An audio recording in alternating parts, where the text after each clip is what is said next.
What's up, everybody? It's Luke over at Galaxy Tech Review, and by request I have a game, Dying Light, on the laptop version of the GTX 1070 and that MSI GT62VR, but this will be a good reference for anyone who has a laptop with a GTX 1070 graphics card in it. Up in the left hand corner you can see GPU temperature, frames per second, CPU temperature, and utilization, of course system RAM usage as well.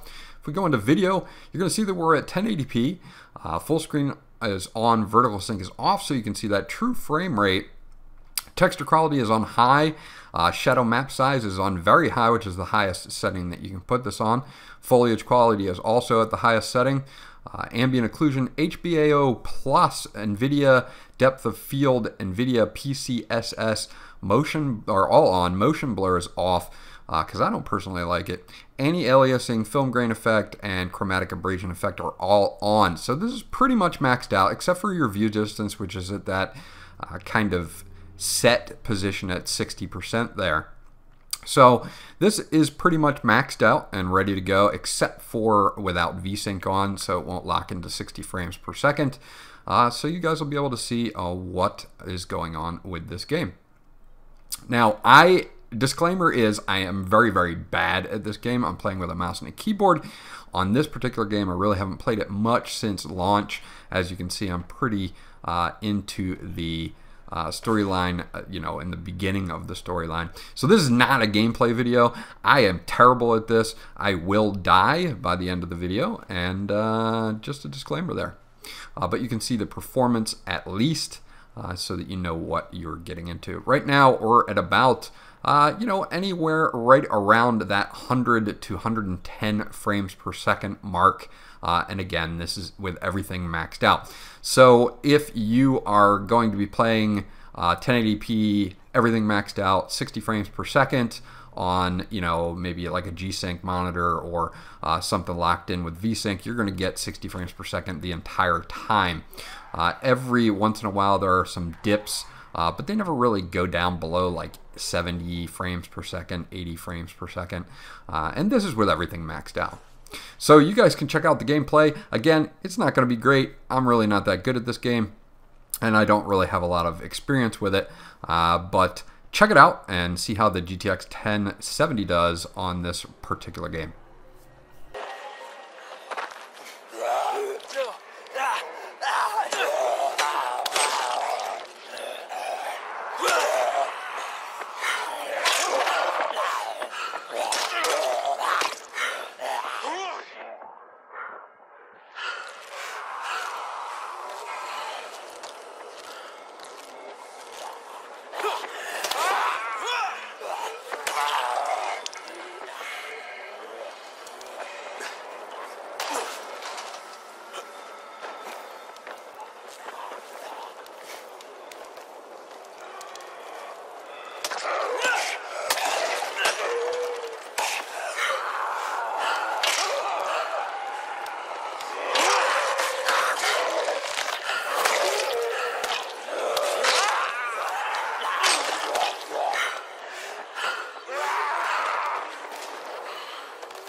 and you are dead.